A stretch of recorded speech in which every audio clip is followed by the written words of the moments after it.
Y'all all fucking knew. I talked to all you guys. None of y'all told me that he blatantly didn't want it, and that's the truth. Can I just say that's not really our business. What am I supposed to say? It's none of y'all's business, but y'all are talking to him, picking him up, and y'all are making you look like Boo Boo the fool. No, remember what? All I feel like the one. You know. I don't feel like the one. Don't tell me I'm wrong. I literally feel like being with the girl with the mat, like doing the math problem, because it doesn't make. This is how you're treating me. This is how you treat things you like. That makes so much fucking sense. I have a really I like this thing so much, so I'm gonna keep hurting it. That doesn't make sense. That does not make sense to me at all. I know everyone's telling me he likes me, but it's really hard to believe someone likes me. It's also hard to move forward after seeing all that shit. So how am I gonna trust you outside? It's hard, yeah. I completely Literally, I feel like fucking Boo Boo the fool.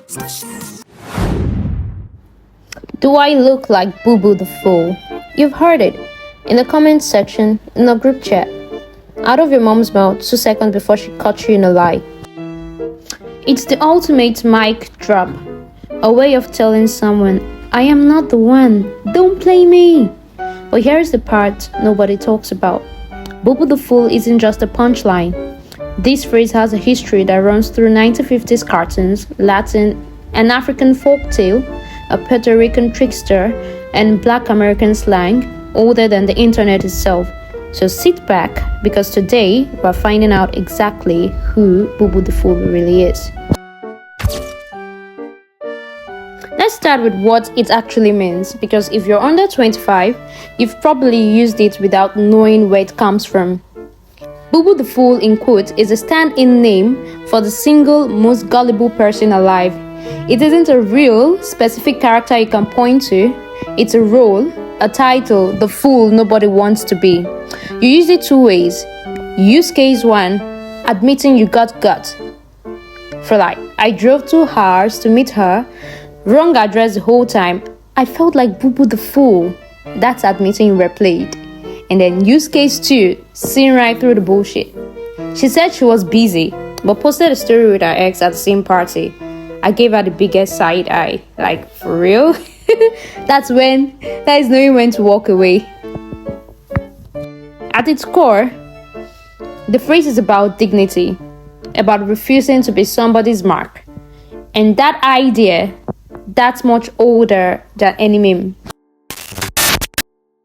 Ask most people where Boo Boo the fool comes from, and they'll point to a cartoon bear.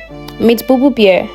It first showed up in 1958 on the Huckleberry Hound show, then became a regular alongside Yogi Bear when the Yogi Bear show launched in 1961.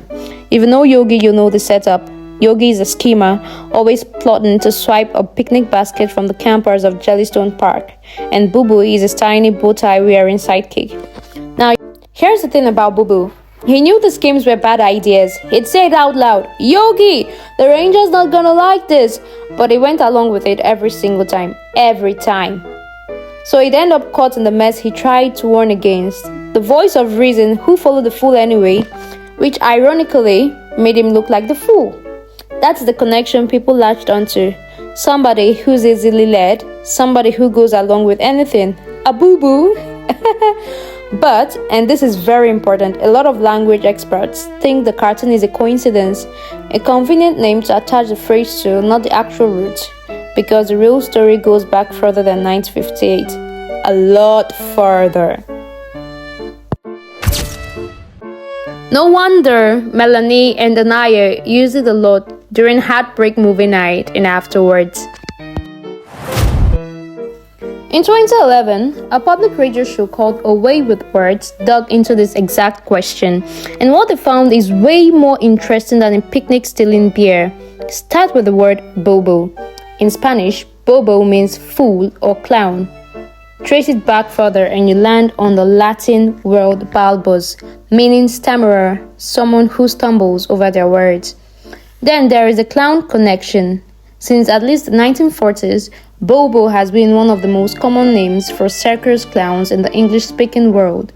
Bobo the clown, the fool, the jester, and notice how close that sounds? Bobo, boo-boo, barely a step apart.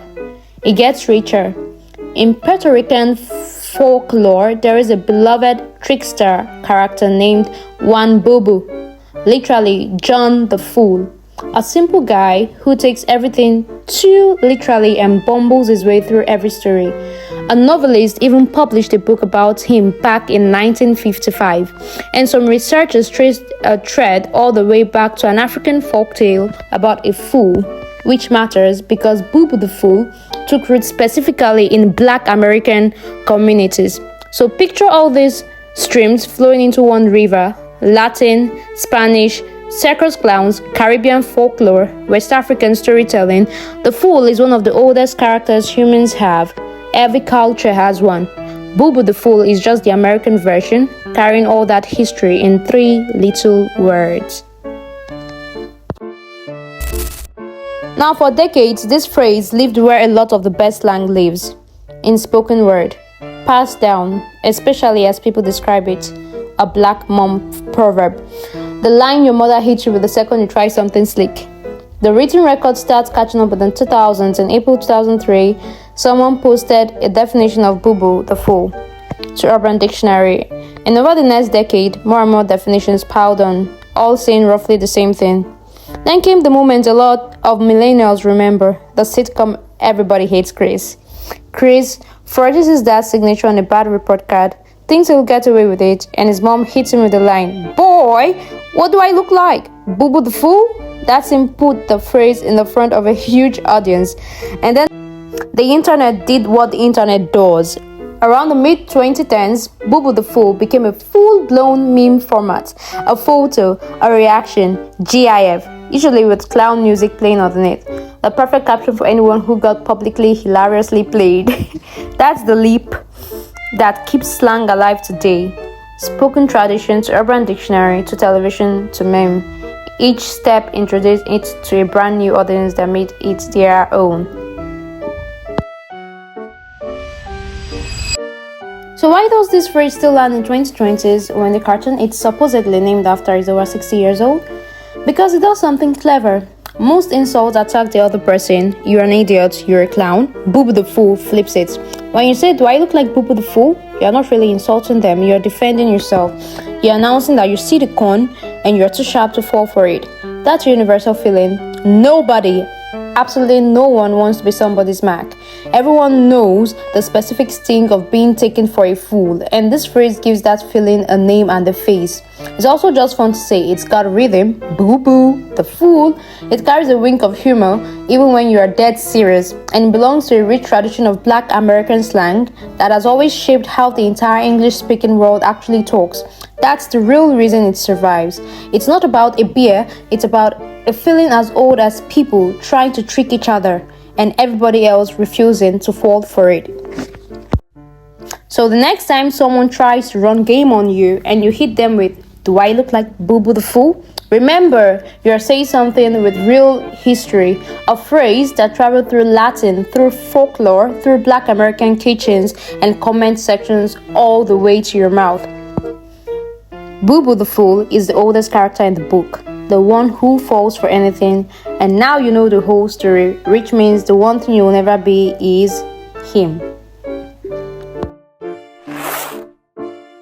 If you learned something, drop a like and tell me in the comments what's a slang phrase you want the origin of. I might make it in the next video. Stay sharp. I'll see you in the next one.